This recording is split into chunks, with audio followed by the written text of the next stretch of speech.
Hi, everyone. I'm Gold Derby News and Features Editor Ray Richmond, and I'm here today with Dan Levine, the executive producer of the four-part Netflix wartime limited series, All the Light We Cannot See, that's based on the Pulitzer Prize-winning novel by Anthony Doerr. Uh, Dan, how faithful was your series in following Doerr's novel? I think the main storyline and characters and theme were all from the book. And so I think we were very accurate. But when we brought it to our writer, Stephen Knight, and entrusted him with it, we would get drafts back that were brilliant, but there were scenes in it where Sean and I like, was that in the book? And we couldn't remember. We flipped through the book and it felt like it should be in the book because it was the tone and the style they weren't. So to answer your question, he definitely fleshed out the characters of Etienne, the Hugh Laurie character, and Werner, the Lewis Hoffman character, who were very internal in the book, and he felt he needed to give more action to them. And so there are definitely scenes in the book that, in the show that weren't in the book, but I think they're all in the tone, and it really blurred the lines for us. So it felt that it was in the same spirit. And you have to have some artistic license in these things because it's obviously a book by its very nature is not cinematic, so it's understandable. And we Um, love Tony's book, Anthony Doerr's book. One of the great things throughout this was able to call him Tony as opposed to Anthony Doerr. But yeah, we did find after it came out that some people don't like you changing a word. But we felt it was when we were doing it and we were uber fans of the book that it just felt like it was all part of the same things and the lines got blurred. And we thought people might enjoy seeing some things that weren't in the book. I know you've gotten some pushback for changing the ending for I guess Stephen changing the ending. Why was that seen as necessary, do you think? I mean, I guess it was to give it a little bit more of an edge of hope coming out. I think that was part of it. We didn't so much change the ending as we ended at a different point in the book. I think that we wanted the immediacy of ending in our timeline and seeing the audience see our actors that at the ages they were playing. And that way, and it felt as much as we admire Tony's book, it just felt leaping forward to many decades later. It just didn't feel like a leap we wanted to take in our show. So we totally respect his ending, but I think our spirit of our end is still the same. I had the pleasure, Dan, of interviewing Aria Mia Loberti, who plays Marie Laura in your story. As you know, she's just an extraordinary young woman and actress. Oh my God, so inspiring. And Nell Sutton, who plays Marie as a young girl, is equally phenomenal. How did you find two such accomplished newcomers who also happen to be blind? It was not easy. It was easily our biggest challenge of the show. There is no body of blind or low vision actors to pull from. And so we had to reach out to all the blind organizations, and we had to do it in England, in Australia, in the US, and through a very wide net because there aren't actors out there. So we got thousands upon thousands of submissions. And then Sean and I had to go through hundreds. And Aria was literally a needle in a haystack. It was a miracle we found her, and she found us. And she really is amazing. But I guess, that's part of what how things work now, Dan, as you know, in performing, is that to some degree, it's preferred that you have some link to the person you're portraying. And you didn't want to cast somebody who was sighted as a sightless actress, even though somebody like I'm just thinking of Audrey Hepburn in Wait Until Dark. Obviously, historically there are circumstances of actors pulling it off and pulling it off well, but I guess that realism can be seen by the audience. It was really important to us. One of the things that inspired us to make that decision was we actually saw Nell before we saw Aria, and we were so blown away by Nell that it made us realize we really need to cast a blind actress for this role, or a blind person, and teach them how to act. And I got to give Sean Levy a ton of credit for drawing that line and saying, we're doing it. And also give Netflix the credit for not pushing back. Once we made that decision, it was like, okay, cast up the other roles and we'll back you on this. It was a really bold and I think historic decision because no one's done it. She's the first blind actress or actor in history to Well, be lead of a movie. to carry a project, right, Yes. and not just be a supporting player. And Yeah. what were some of the challenges of working with sightless actors? I mean, you're literally flying blind on this project. Yeah, I mean, the other thing to note is they weren't actors. So you had to teach them what it was like, how to act, what it was like on a set, what a take is, where the camera is. You had to, with audible signals, snapping fingers, let them know where the camera was, how to navigate a set. I mean, Aria was a real savant. She would she would always come a half hour early to a set, walk through it, feel it, and then she would memorize it. It was brilliant to watch her walk through and just from one half hour prep. And so there were a lot of challenges, obviously, hitting their marks. Often there's tape on the floor, but they can't see the tape. But if you put the sandbag, now you can trip over the sandbag. So there were a lot of things to navigate, but they were incredible students, and Sean was an incredible teacher. I mean, it's one thing to see him with pros like Mark Ruffalo or Hugh Laurie, and he's amazing with them, but to watch him teach them, it's like watching a father with a daughter. It was really remarkable. Plus, you have to remember they had to learn accents for this as well. So these were great challenges, and I'll give a shout out to our blind consultant Joe Strecce, who is blind himself and was on set with us, who was an incredible help. That's true. I'd forgotten about that. That they actually were all. It was also the first project for both of them. They were not seasoned in any way performers. Not at all. I mean, this was and you can't tell any of that on camera. I mean, it's really. No, I mean, Aria was her audition. We couldn't believe it. I remember she had a pretty good British accent, going to the point where we weren't sure if she was American. She was wearing her grandmother's like sort of World War II era sweater. So it was a revelation, and it was a struggle. I mean, there was a point at least I was thinking, like, what are we going to do? I don't know. We're going to find somebody. Right. I'll bet. You shot the series on location in Budapest in the south of France. What was that experience like? It was incredible because where we shot most of it in Budapest, and probably 90% of it, and then we shot 3 weeks in various parts of France, and just the architecture and the history of being there. These are buildings that some have been up since the 1600s. So you really felt like you were in the 1940s. You could feel the history. And to shoot, one of the locations we got to shoot a weekend was Saint-Malo, where the book is set. And that just felt emotionally like such a great place to be. This is the place where Tony Doerr went on a writer's conference and had the idea for the book when he saw the rampart walls. And so it just felt it just felt like we were in the right place.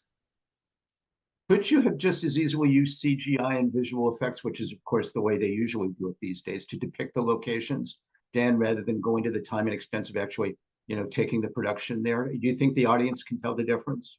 I think they can. I mean, trust me, this was an ongoing battle, just because we had a certain budget and it would have been easier. There was a lot of conversations. Do we need to go to Saint-Malo? Let's just shoot in Budapest and we'll throw in a beach backdrop. And we really fought for it. And I think you could feel it, like the enormity of the beaches there and the rampart walls protecting the city. There was, and the sense of the history. I don't think you can fake that. And I know the actors, like just being in that environment could work off of that. So yes, we've all seen movies, and yes, you can fake it to a degree, but we really, really appreciated having these real backdrops and being in the actual towns where these events took place.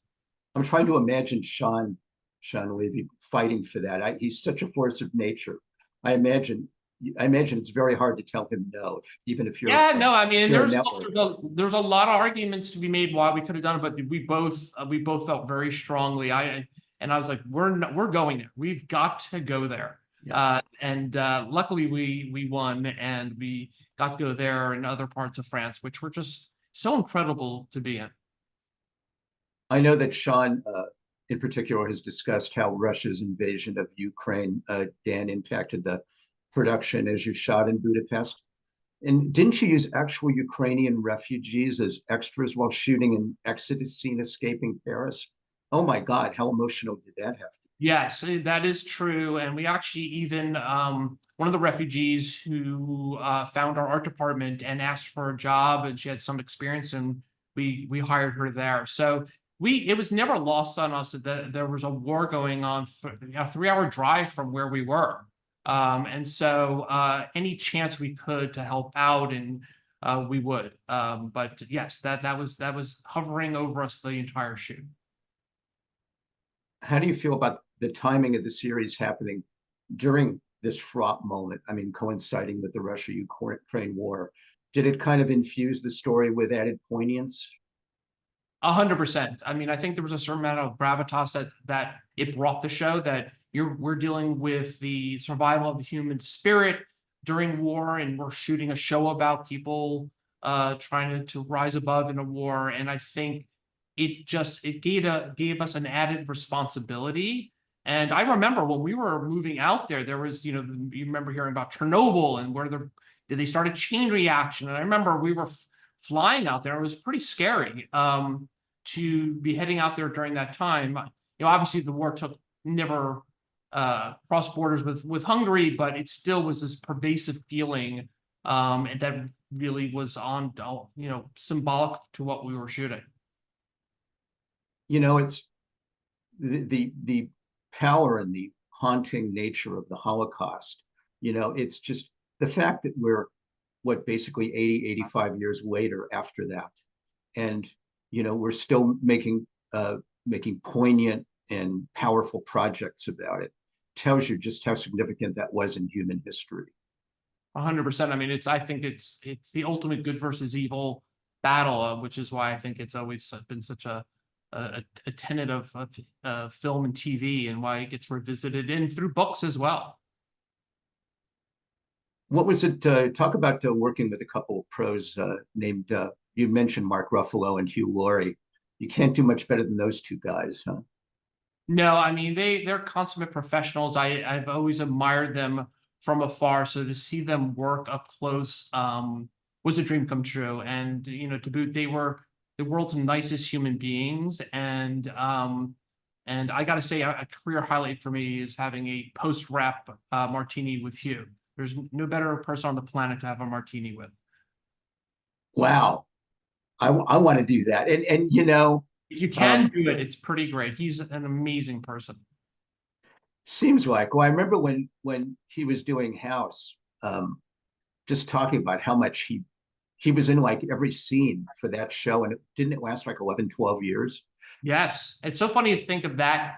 Yeah, I just, when you sit with him, you sit with this huge history of his career from that and before, and the comedy he did before that. He's just a legend and such a humble man. We're really lucky to have had him. And real beard. That beard alone. Oh, was it real? Oh, that's real. Yeah, I always get frustrated with fake beards and bad wigs in shows and movies, and so whenever something's real, it deserves to be noted. I was going to say that's probably the easiest ultimate CGI you can do is facial hair, right? I mean, although you can tell. I mean, I always, that's one of the things when I watch something, I can always spot it, and it's sometimes inevitable and you can't avoid it. But that was all Hugh. And how different Mark Ruffalo is in this. If I'm sure you saw Poor Things. Yes. And to see what he's like in Poor Things versus all the light you cannot see. I know. There's probably a generation of people growing up that are going to think he's British. Completely. So, we see that your job on here, Dan, is executive producer. And, even as someone who's covered the entertainment industry for, I've been doing this, I think, for 35 years. I can't always identify what exactly it is that an executive producer does on a project. I mean, sometimes they say he's the money guy. Sometimes they say, no, he, made the phone calls to help with casting, blah, blah. What did you do as an executive producer? It's interesting, as and look, I grew up I came up in the business as a feature person, and luckily in the last 5 years, I've been able to work in TV more and more. But you know, in the film side, the producer is the one who really has the most responsibilities, and the EP is often, you know, less so, or you know, there's someone who financed the film. Whereas in TV, the EP credit is really the producer. And so, and look, there are some people who do a little bit. There's some people who do a lot, but in this case, you know, along with my fellow producer Sean Levy, I was involved every step of the way, from optioning the book, I mean, to literally getting on the phone with Anthony Doerr and asking for the rights to the book and talking to him, because it had a long history as a feature project that they just couldn't crack. And I understand why. You can't tell the story in 2 hours, but really it was from getting to know him and getting the rights, to hiring Stephen Knight and working with Sean on the scripts, to casting, to getting the budget right, to prepping, producing, and being there through the edit. So really from A to Z, start to finish, on this one, I was involved in every step of the way. And the one thing that was the easiest is, you know, the hiring of the director, which was, you know, being able to have a Sean Levy, is just, you know, I've known Sean 14 years and I do a lot of projects with other directors, but anytime our stars align and I can work with him, it's such a joy to watch him work. He is such an incredible conductor of crew and cast, and it's just an absolute joy. And but yes, it was a blast to be there every step of the way on this one. You know, there are some where you get pulled into another production in another part of the globe, and you can only be hands-on for a little bit. But for this one, I knew what we had, and I didn't want to let go. Yeah, because I don't imagine you don't go to executive producer school. You know, this is something you probably fall into, and then, you know, grab onto once it happens. But did you, when you were coming up through the ranks, did you always want to produce? Was that your goal? It was. I mean, you know, I barely even understood what anyone did, but I knew I wanted to be on the creative side and produce. And yes, you know, that was the pad. At various points in my career, I've been a studio exec, but there's nothing better to me. The greatest moment of my greatest moments of my career have been being on set. And day one to me, because all our business is rolling that boulder up the hill and having it crush you every single day. And once in a while, you get it to the top, like with an All the Light or like with an Arrival, and that all that hard work, years of work that takes you to get there, when you're sitting on the set day one and it's happening, there's no greater feeling. And so that's because so many things fall apart, but when you can get something like this going, it's the greatest experience possible.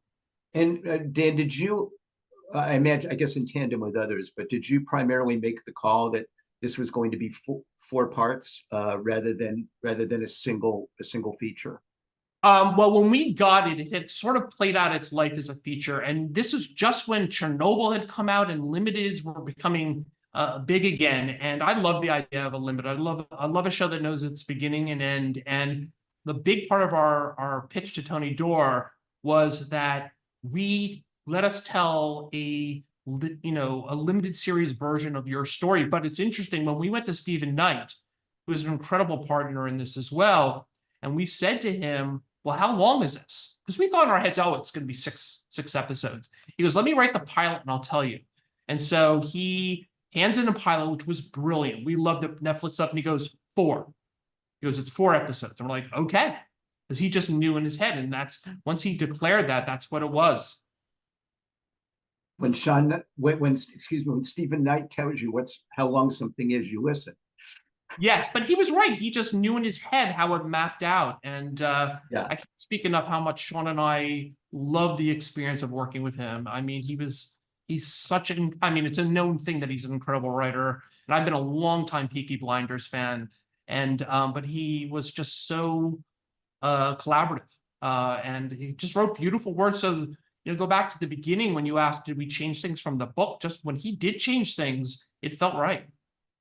And how was Anthony Doerr with the changes, and how was he with how did he react to the finished product? Great question. We kept him, some authors hand it off and they're like, do what you will, but we kept him close. He's such a lovely man. He was so supportive. We gave him the drafts. He would come back to us with little notes of or fact checking. He had conversations with Stephen Knight throughout the process. But one of the ironies is he was touring, doing a press tour for his newer book when we were shooting, and his dates kept changing when he was going to visit set. And when he came to set, it was when we were shooting scenes that were not in the book, and he had a blast. So to answer your question, he loved it. He absolutely loved it. So you weren't worried when he showed up on the set when you're shooting scenes that weren't in the book? It's like, uh-oh, Dad's here. What do we do? Part of me was like, oh, I mean, would it have been better if he had come on this other date when we shot verbatim a scene he wrote? But he had read it, so luckily there were no surprises. He was like, wait a minute, what's this interrogation scene? Between Von Rumpel and Ruffalo's character in the book. But luckily he was all in, and our biggest fan. That's great. Well, I think we're going to leave things there. Great. All 4 installments of All the Light We Cannot See are available to stream over Netflix. Dan Levine, best of luck to you this Emmy season. Thank you. Thanks for joining us today at Gold Derby. Yes, thanks for having me. Delighted you're a fan, and great to talk about it.